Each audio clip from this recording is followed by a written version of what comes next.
Hello everyone, তো তোমরা সবাই কেমন আছো? আমি তো ভীষণ ভালো আছি। তো অনেক দিন পর আজকে একটা ব্লগ ভিডিও নিয়ে চলে আসলাম।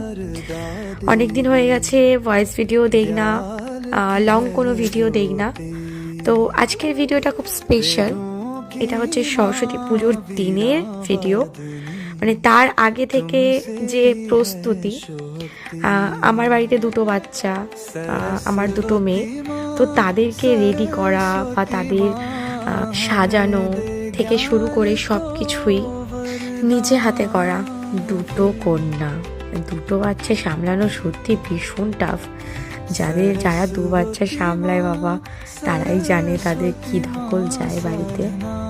তো যাই হোক, সরস্বতী পুজোর আগের দিন থেকে আমার এই দুই মেয়ের সাজগোজের জিনিস রেডি করতে গিয়েই সময় চলে যাচ্ছে।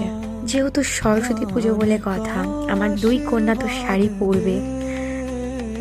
এইদিকে সকাল সকাল ঘুম থেকে উঠে দুই কন্যাকে ঘুম থেকে জাগালাম, তারপর সকাল সকাল দুজনকে স্নান করিয়ে দিলাম।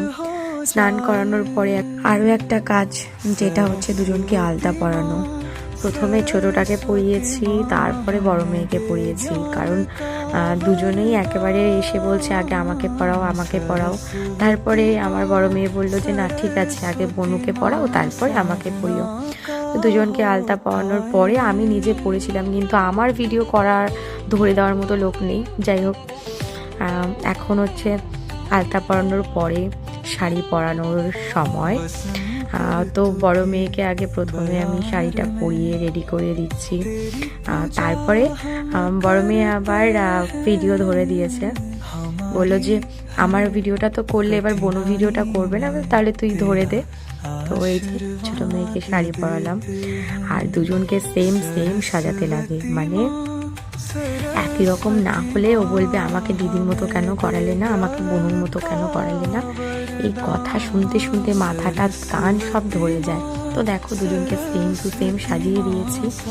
এরপর দুজনে পুরোপুরি রেডি। তো দেখো ছবি তোলার জন্য পিছনে কতবার দৌড়াদৌড়ি করেছি, তুললো না, লাস্টে জোর করে দুটো তিনটে ছবি তুলেছি। এই যে ওদের ফাইনাল লুক কেমন লাগছে দুজনকে অবশ্যই কমেন্ট করে জানিও আমার দুই সরস্বতী। তো ভিডিওটা ভালো লাগলে অবশ্যই লাইক কমেন্ট করো, শেয়ার করতে বলবো না, তোমাদের ভালো লাগলে করো, না হলে করো না। আচ্ছা যাই হোক, টাটা বাই, সবাই খুব ভালো থেকো, বাই।